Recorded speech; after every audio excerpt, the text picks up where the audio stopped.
Seatbelts, everyone! Please let this be a normal field trip. With a Frizz? No way!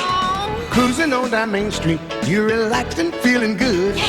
Next thing that you know, you're seeing octopus in the neighborhood. Surfing on a sound wave, swinging through the stars. Take a left at your intestine, take your second right past Mars on the magic school bus. Alligator nostril, climb on the magic school bus. Spank a plankton too. Take that! On our magic school bus. Cross the river of lava on the magic school bus. Such a fine thing to do. So strap your bones right to the seat. Come on in and don't be shy. Just to make your day complete. You might get baked into a pie on the magic school bus. Step inside, it's a wilder ride. Come on, ride on the magic school bus.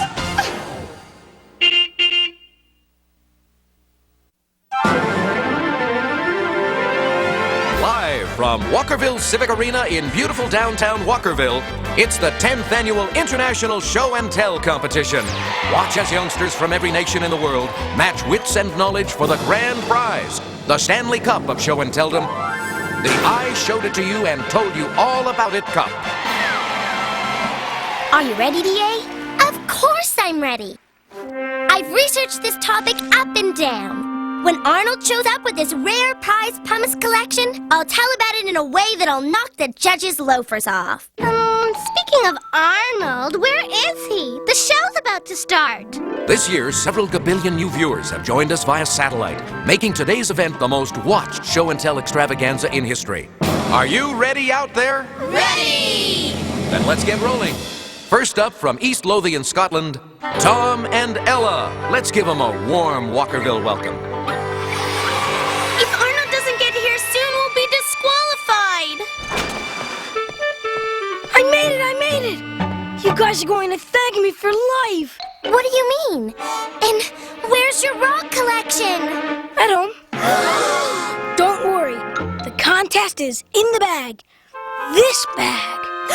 You didn't bring your rock collection! Nope. Better. I brought this. Is it great or what? Sure, only what is it? I know, I'm just the show part. TA is the tell part. Well, according to my research, it's, oh, how am I supposed to know? I've never seen one before. You haven't? I've spent the last 2 weeks digging up amusing rock anecdotes. I don't have a clue what this thing is. What do we do now? We send Arnold home to get us rocks. We don't have time. Miss Frizzle! You're just in time, Miss Frizzle. Arnold brought this for show and tell, and nobody knows what it is. Is that so? Well, as my nephew Conrad always says, when in doubt, figure it out. So, what do we know? Absolutely nothing. Not exactly. I know that I found this in our attic in a big trunk that used to belong to my great-aunt Joan. That wouldn't be by any chance Arizona Joan, the famous archaeologist? That's the one. When I was little, she'd tell me stories about how she searched for things that were left behind by people a long time ago. And how she tried to figure out how people lived based on the stuff she found. According to my mom, Arizona Joan's entire life was a voyage of discovery.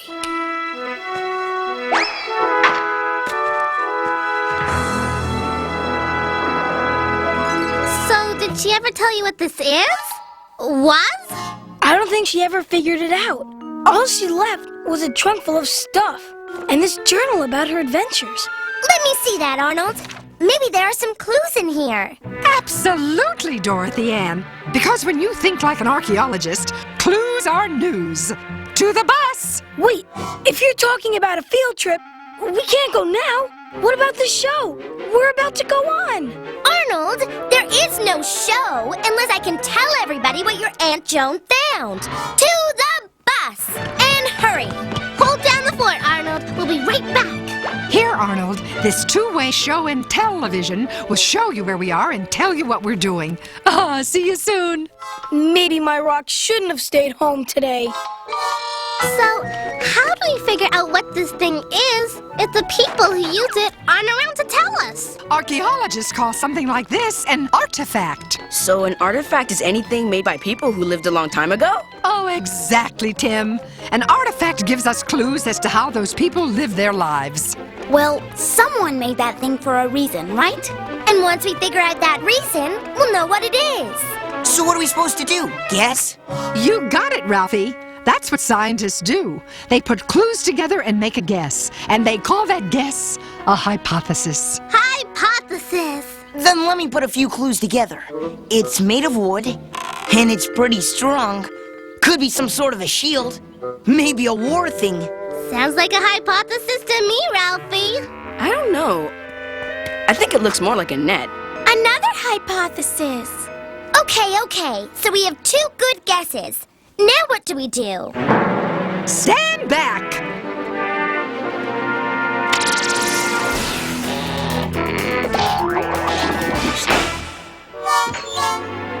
Whoa, look! Nothing happened. The bus didn't change. Follow me! Welcome to the Suppositron, the ultimate guess tester. Now, the first thing any archaeologist worth her hat will do is make a copy of the artifact.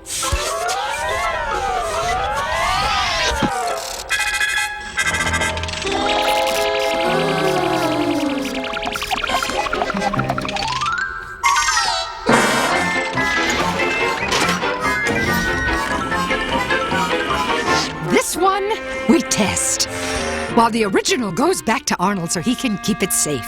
As my cousin Digby used to say, damage an artifact and you throw away the key. Now, let's start with what we know. Well, there's some stuff we know for sure. According to Arizona Jones Journal, the artifact was definitely made a long time ago. Okay? A long time ago. Do we know anything about the place this might have come from? It says here she found it 14 miles northwest of Fort Walkerville. Fort Walkerville? That's just outside of town. Okay, we're making progress. From what we know, what can we suppose? Well, we know the roundy thing is made of wood, so I suppose there must have been trees there. And there had to be people. Somebody made that thing. Arizona Joan writes about hunters and farmers. Coming right up. So maybe they sometimes fought over land. So how do we find out if Ralphie's guess is right or not? Good question, D.A. Shall we? Shall we what? What's happening? I think we're being frizzled! Wahoo! What happened? Where are we? It's not where, Carlos. It's what if. The Suppositron took what we knew, added our guesses, and created a what-if world. You mean this is Ralphie's hypothesis? Come to life? Whoa! Look! They're the tribe of people we supposed! And they don't look too happy to see us. We programmed them for a skirmish, remember? Better get your shield ready, Ralphie, to test that hypothesis. I hate to be the voice of doubt here, but how exactly does it work? Run for cover! We're under attack! I just thought of something, D.A. What's that, Ralphie? If I hold the webbing like this and use this part as a shield, we're doomed!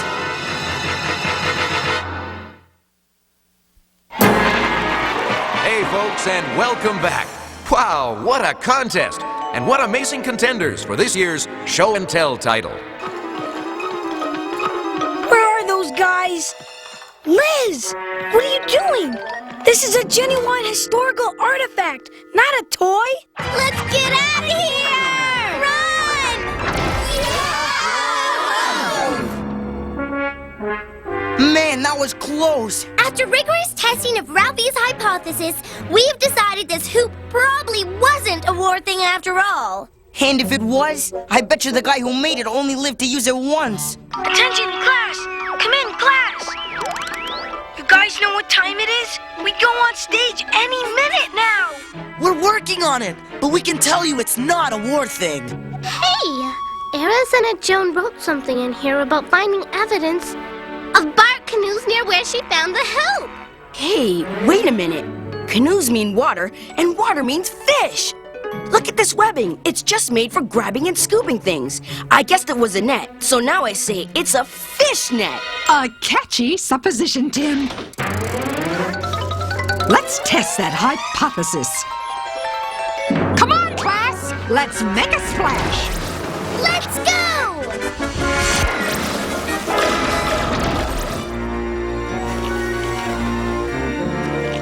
This river's filled with fish.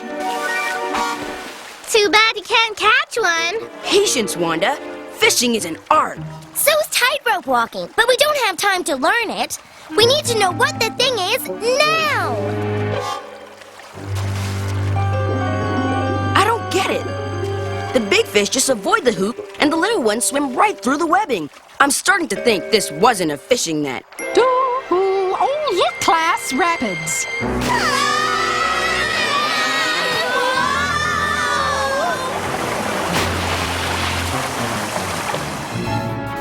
We seem to be having a bit of a theme going at this year's contest. I can't believe this is happening.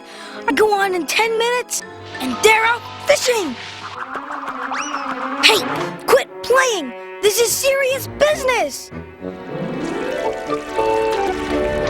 Well, it definitely wasn't a fishing net. And it wasn't any good at paddling through those rapids either. When you think about it, why would they give it all these beautiful colors if they were just gonna stick it in the water? So, based on that observation, Keisha, what would you say it is? Why, a hat, of course. Look how nicely it's decorated. It says here that Joan found shells and beads that people used to decorate their clothing. Maybe they had special ceremonies. Let's suppose it was a hat used as part of a dance celebration. Let's send that idea up the flagpole. So, let's suppose we have some dancers. Bada bing, bada boom, a few drums. Remember Joan wrote that the people were farmers? So let's suppose it's a harvest ceremony. Ah, good idea. So, we'll have some fields. Some corn. A little bit of nighttime. Celebrations are so much more fun at night. Now let's rock and roll.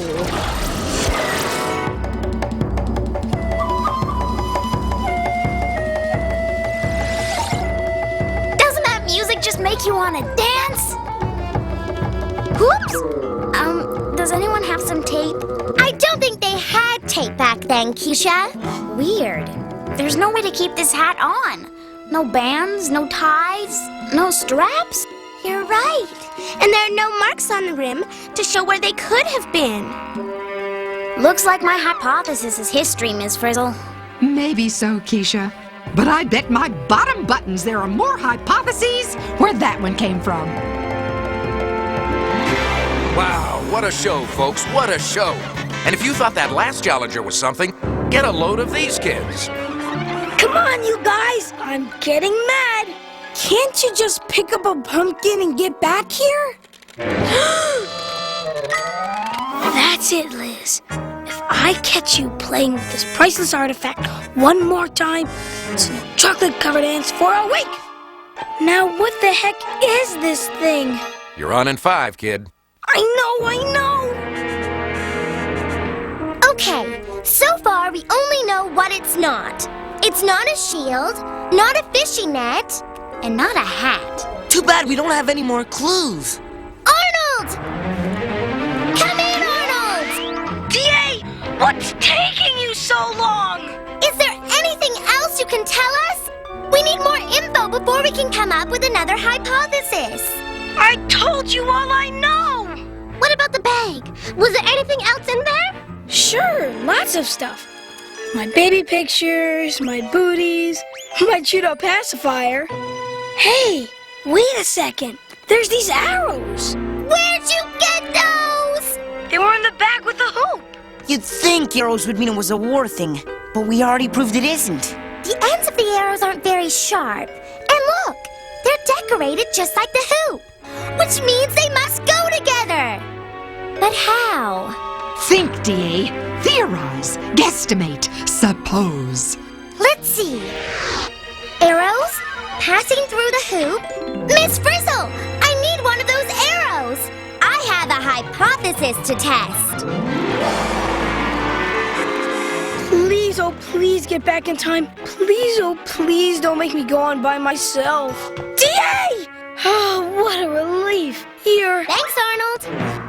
You're leaving me alone again? Okay, all you gazillions around the world, join me now in welcoming the contestant from our very own Walkerville Elementary School. Oh, no!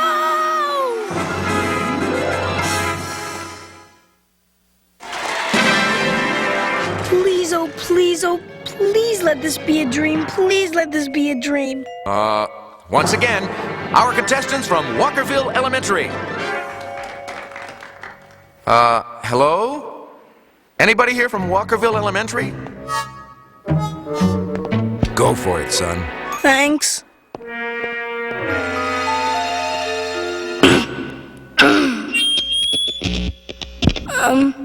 Hi.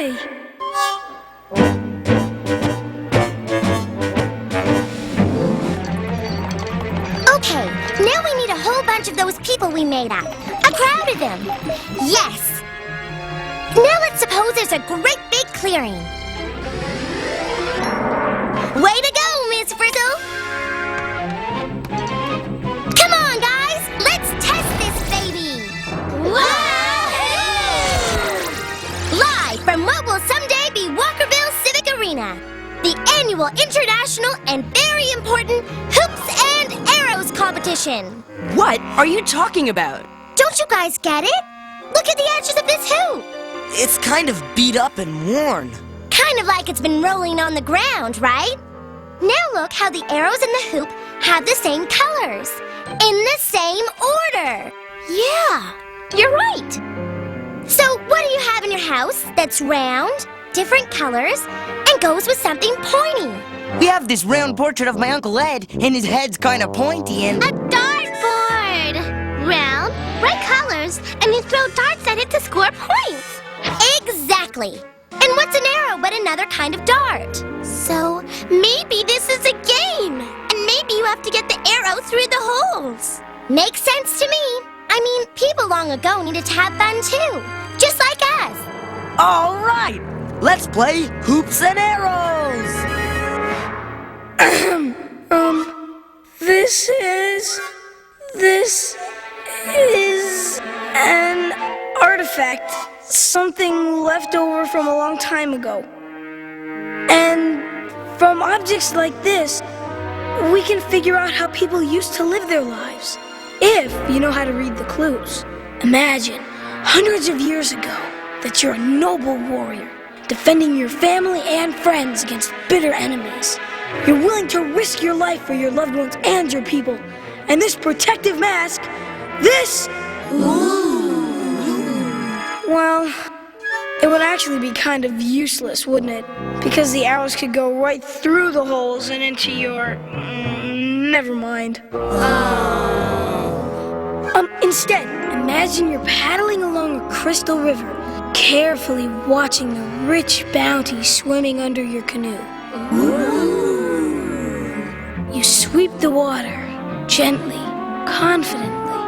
Then, you realize you better get a paddle that doesn't leak! Hello, Hoops and Arrow fans! Welcome to the event of the century! Wow! This game is great! You think we're good enough to compete? We're about to find out. Imagine you're at an important ceremony. The fire roars, the drummers pound, the dancers sway. And then... What? Yeah, you wonder why you brought this, because there's no way to keep it on your head when you're dancing. Oh, no. Sorry. Be right back. Of course. That's it. Ladies and gentlemen, what you are about to hear will truly amaze you. The purpose of this simple hoop has puzzled archaeologists for ages. as well as my class for the last half hour. Turns out to be something every kid is an expert at. A game! The object of the game was probably to get this arrow through the hoop. And if you got the arrow through the center, you'd get more points than if you got it through this open space near the rim. And how do we know all this? How? Well, nobody does for sure. You see, it's only a hypothesis. But the things left behind by people long ago, like this hoop, give us clues about how they lived. And it's up to archaeologists like us to fit the clues together. Right, Aunt Joan? Too bad Arnold's not here to see this. Arnold, we better get back and tell him what we learned before it's too late. Thank you, thank you, thank you, and thank you. Oh, no!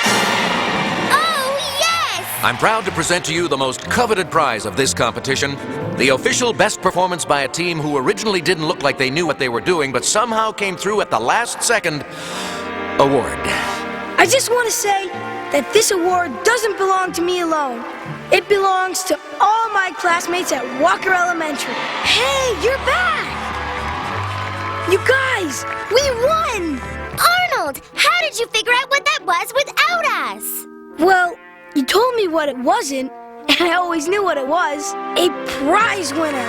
I just didn't know what prize it would win.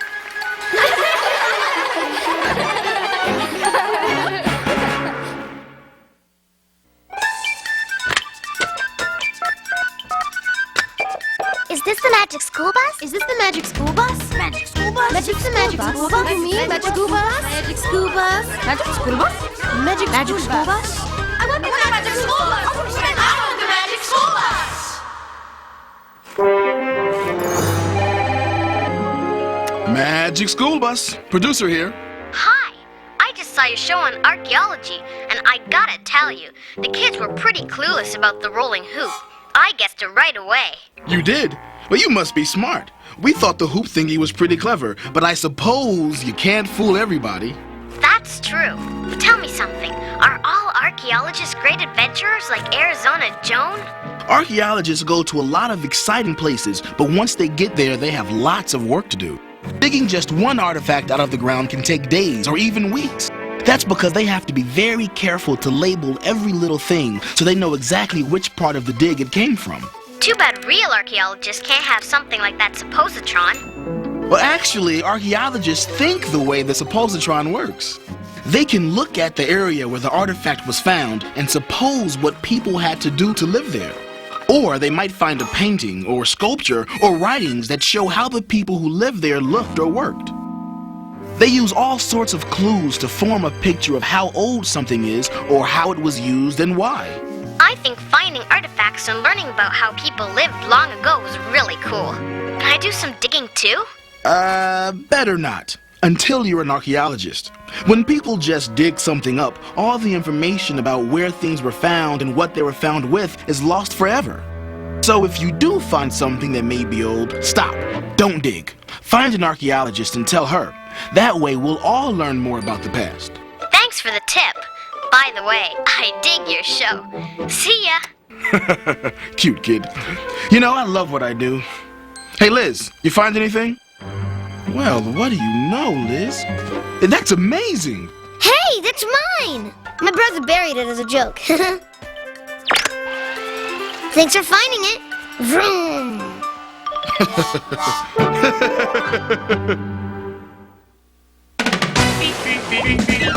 Surfing on a sound wave, swinging through the stars. Take a left at human testing. Take your second right past Mars on a magic school bus. Navigate a nostril. Climb on the magic school bus. Spank the plankton too. Take that! On our magic school bus. Rock the river of lava. On a magic school bus. Such a fine thing to do. So strap your bones right to the seat. Come on in and don't be shy. Just to make your day complete. You might get baked into a pie on the magic school bus. Step inside, it's a wilder ride.